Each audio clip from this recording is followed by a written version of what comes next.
Welcome back to Starkiller Base. Today we have a very special treat for you. Today we have our spoilers that we finally got from Empire at War. I've got Austin here with me. Hi, Austin. Hello. And we're just going to go make a little quick video here and show the 4 spoilers we got, do a little bit of discussion, and then we'll put up the images on our Facebook page afterwards as well. So first we have here Bukzina, the Master Manipulator. She is a villain yellow character with 8 hit points. She's a 7/10. Her die sides have a 1 disrupt, a 1 discard, a 2 shield for 1, a resource, a special, and a blank. And her special reads, deal 1 damage to a character or 3 damage instead if that character has no damage on it. So what do you think of this one, Austin? I think it's going to be difficult to fit into a lot of lists, honestly. But again, my opening comment works here too, is that we just haven't seen so many of the characters, their cards, abilities yet. You know, her 10 start could be great. I know that we've seen small bits and pieces of Cad Bane in his card. You know, if his cost works out to 20, there could be some kind of yellow control there. But I'm not in love with it immediately. Like for 8 health, I'd rather try to find a way to play Politique, but again, we don't have all the cards yet, and if you have a really good control list in mind with like Imperial Inspections and Salvage Stands, then maybe you can make something happen with this. Dare I say it, even Dark Presence works because of the discard side. That's true, yeah. I don't see the potential personally yet, except with some of those support card options, but I'm sure that something will come up for her, especially with such a reasonable cost. Yeah, I think that she's pretty interesting at a 7/10. I mean, that's definitely I think she's the cheapest villain, the other 2 being 8/11s, Politique and Sienna. So, like I was saying before we started recording, she'd be really interesting if you could get a 4-die, 3-character control deck, because I know that they're, you know, it's not really the best archetype right now, but it's kind of cool to see the Unkars and the Jabbas and the Throns and now Bukzina as well, where you can just control the crap out of your opponent and hopefully mill them out or something like that. I mean, her special is kind of weird because it isn't really consistent with the rest of her die sides. I mean, you're not really doing any damage, so it's cool that you can do damage with her special, but I mean, unless you're doing it to each new character that has no damage on it, it's only going to do 1, which is pretty laughable. So, you know, it'll be interesting to see how she fits in once the rest of the set is spoiled. But right now, it's cool that she's a character and that she's cheap, but I'm not really that interested in her. Yeah, I think what's kind of interesting too is that she's one of the lower cost characters who has a special side on their dice. So I mean, if you really want to get the leg up on your opponent, you can snap claim a throne room and deal 3 damage. It's a pretty good start because there's no resource cost on it. This is true. And you'd be able to have an instant 3 lead, or at least remove their shields and do a damage. So I mean, that would equal out that way. So there's some interesting potential there, but I agree, you know, we're gonna have to see more before I really give a huge review. But the 2 shields for like an Unkar dice kind of operation might be really good, because natural high value number, I run him with low ground Vader, and if I can't pay for the 3 side, I just eat. So could be something similar there. But we'll just have to see. Yeah. All right, well, let's move on to the next one. The next we have Coordination. It is a 2-cost upgrade ability. It's Hero Blue. It has a 1 focus, a 1 focus, a 1 resource, a special, and a blank. And the special reads, give each of your characters 1 shield. I'm kind of underwhelmed with this one personally. I mean, if you're playing a 3 or 4 character list, maybe giving each one of them 1 shield is cool, but you know, everyone knows with Destiny you're focus firing anyway. So giving, you know, 1 or 2 shields to the dude way over in the corner that's not even getting hit doesn't really matter.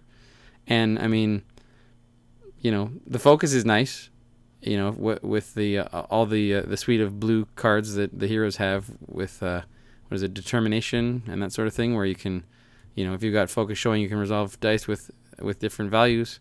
But I think it feels like I want to say it feels kind of like an overcosted 4-speed to me, in a way, but I guess it has more usable sides than just the 3 specials, and the special actually does something a bit more than just giving you actions, but it feels like it should cost 1 and maybe be like a +1 resource instead of the resource side or something like that. What do you think about this one? Yeah, I agree. I look at it and I view it personally as a very disappointing Lure of Power, which is like one of my favorite cards that you've heard a million times in the videos, but I really was hoping for something, and that's why I think I love determination, like you were talking about earlier, but it's such a difficult card to use because it's not like it's the opposite of now you will die. Now you will die just takes a symbol, converts it to damage, you're done. But think of like old Dead Ben, you know, his, or well, you know, one with the Force. His 3 focus side, I almost don't want to resolve that as damage when I could focus 3 other dice. Like, it's a strong side. Like, focus is debatably the best side in the game because it gets you to the damage one. So I guess I should say second best side. But like, you can't use determination on this because it's a 1. It's a 1 focus side. It would be too good as a 2 focus side. Although I think it would have been reasonable to have a 1 focus and a 2 focus side, but that's just me. Or like, you know how they did with handcrafted light bow, you could do 2 different specials. I feel like that could be missing. Like, give one character 2 shields. Maybe have a pay side for one of them. If it's give one character 3 shields, kind of like a dug in. You know, overall, I don't see this making a huge impact. I might try and use it in Luke Maz, but I still doubt it. Like, I would rather put R2-D2 in and use lead by example because it also has 2 focus sides. Maybe this is like a Rey Luke thing. I'm not like a mono blue. I'm not sure. Well, I mean, it could work if you go back into the Qui-Gon Rey type thing because, I mean, with Qui-Gon's ability, you're doing a damage and then putting a shield on Rey, I guess. So if they're hitting Rey, or if you've got Protective Mentor or something like that, you can. Doesn't really matter where the shields are because you can use them to block anybody. But in the end, it's, you know, it's nice to have focus on a die that you don't want. Like, you know, the problem I have with Luke and Obi-Wan and stuff is that you roll Luke in, you get double focus, and you're like, but these are the dice that I want to focus. I can't use them to focus. So it's nice to have another die that has a focus that you could focus the Luke's die to a 3, but there's so many other options that don't cost 2 that are more impactful.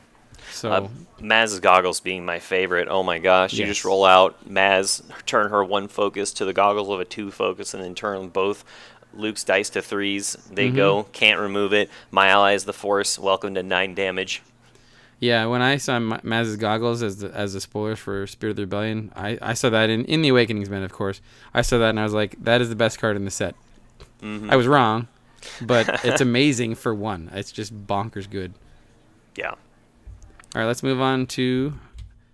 We're gonna save that one for last. So we're gonna move on to another one called Partnership. It's a 0-cost event. Ooh. It's a neutral gray event, so it can go in any deck. And it reads, activate one of your characters and one of your supports. Then you may spend 1 resource to take an additional action. This one is a really, really interesting card. I mean, it definitely feeds into the Empire at War support. Support. I always say that, damn. Yeah, right. Support meta, I guess. So it really helps support the supports. Yes, sir. Really.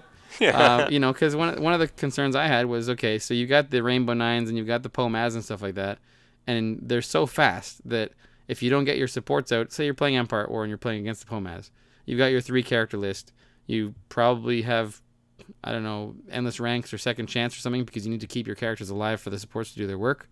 But it was always just, okay, well, it's cool that you have supports and you can do things with them, but if you're dead before you get them out, then it doesn't really matter. So, totally.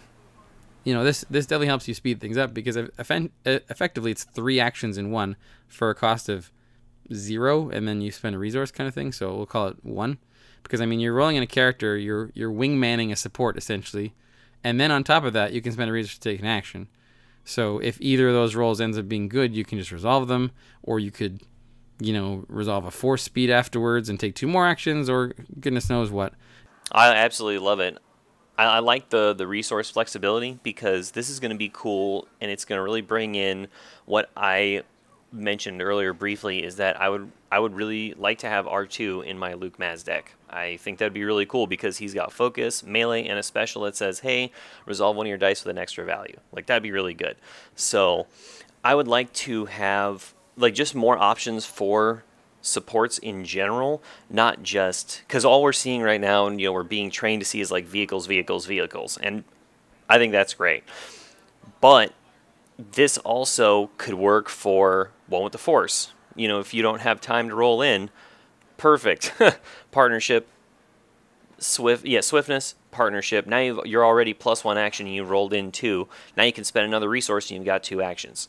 I mean, that's awesome. Now you can focus with the OB1-3, resolve all your damage, they're dead. Yeah, there's a lot of stuff we haven't seen yet, obviously, but actually one of the things I was just thinking of was with 3PO. Like, you know, a current meta example, you've got 3PO and Poe. You play partnership, you roll in both of them, you pay a resource to resolve. Use 3PO's action to resolve Poe's die as a special, and slap the person for 4 thermal or whatever. Sounds like fun. No one do this. As long as you're not your opponent, because that's no fun. Oh my gosh, no one do that. Please don't do it in my meta. Do it up in Canada. If you're running partnership in a Poe-Maz deck just for 3PO, then you got bigger problems, I think. That's true. Yeah, then you're running Frozen Wastes and Planetary. Yeah. Yep. Interesting. Yeah, I really like this card. I'm really looking forward to seeing how it gets used with all types. Like, this is another option for red to do tactical mastery. This is a hit and run. This is so much interesting stuff, and I like the snow speeder that they have, or rather the T-47, that has you know, the hero options too. It's 2 costs. Like, yeah, I'm really looking forward to seeing how this gets used, especially with yellow. There is yellow villain. I'm thinking you can roll out, fair trade, steal your opponent's resources. There could be some really cool options. All right, so let's move on to the last one here, which actually makes a lot more sense now that I've seen some other spoilers today. The last one here is Electro Staff. It's a 2-cost upgrade weapon. It's neutral red. The die sides are a +1 melee, a +2 melee, a +3 melee, a disrupt, a shield, a blank, and the ability reads, the resource cost of attached character's character dice modified by this die is decreased by 1. So essentially what it's saying is, let's say you got General Grievous and you roll at his 3 melee for one side, and you have a +2 on the Electro Staff. Because you're resolving those together, or if you choose to resolve those together, because of the ability in the Electro Staff, you don't actually have to pay for the 3 melee, which is pretty nice. And when I saw this morning, I was like, yeah, that's kind of cool. I mean, Grievous will really like that. You could put it on Kylo or FN or Vader Dark Apprentice or something like that, even though they all have 1 pay side. But, you know, I was thinking that there really wasn't much else in the way of red guys that have melee. And then I saw the Magna Guard that the Knights of Ren have spoiled, which I'll put in the link for the video here. The Magna Guard has it's a non-unique red villain, 9 cost, 8 hit points. The die sides are a 1 melee, a 2 melee for 1, a 2 melee for 1, a shield, a resource, and a blank. So now this guy here, a Magna Guard with the upgrade on him here, it makes a lot more sense now. Definitely. Yeah, I really like this card a lot because the disrupt theme. I'm a big fan of Imperial Inspection because it's in my opinion one of the best cards in SOR for sure. It's a 0 cost that removes upgrades. It's ridiculous.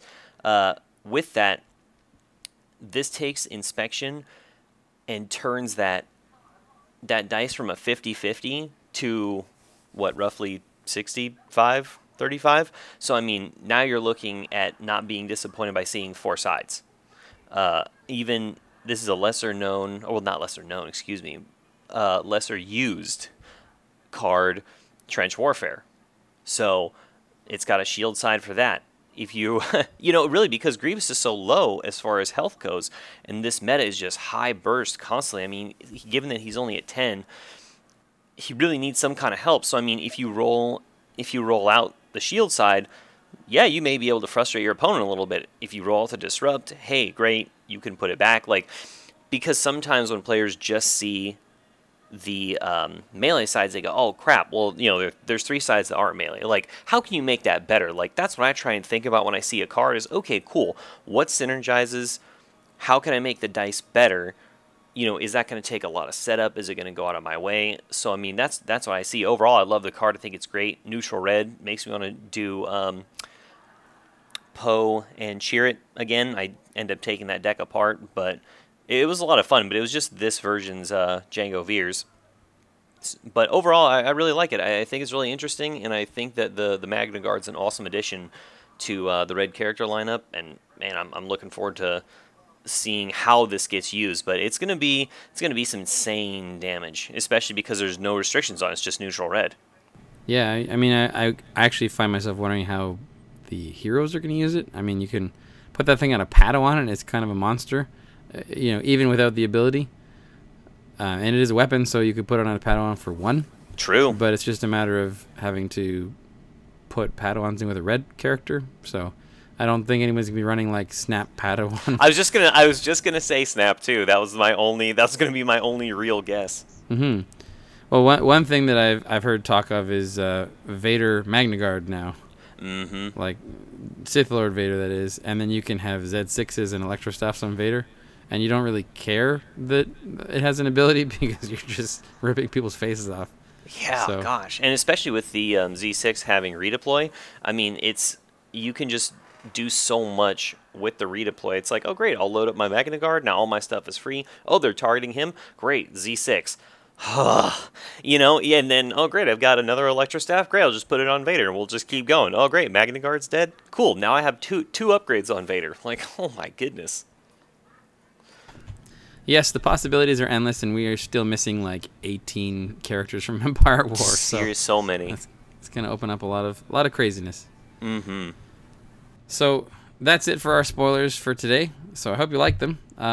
Be sure to check out the other spoilers that came out there. I know the Jedi Trials just put theirs up. The Knights of Ren put theirs up. And the Hyperloops, I believe, are putting them up tomorrow as of this recording.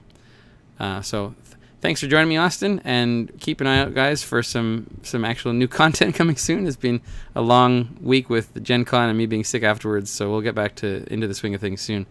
So thanks for watching Starkiller Base, everybody. And thanks for being on the show, Austin. Absolutely. Thanks for having me.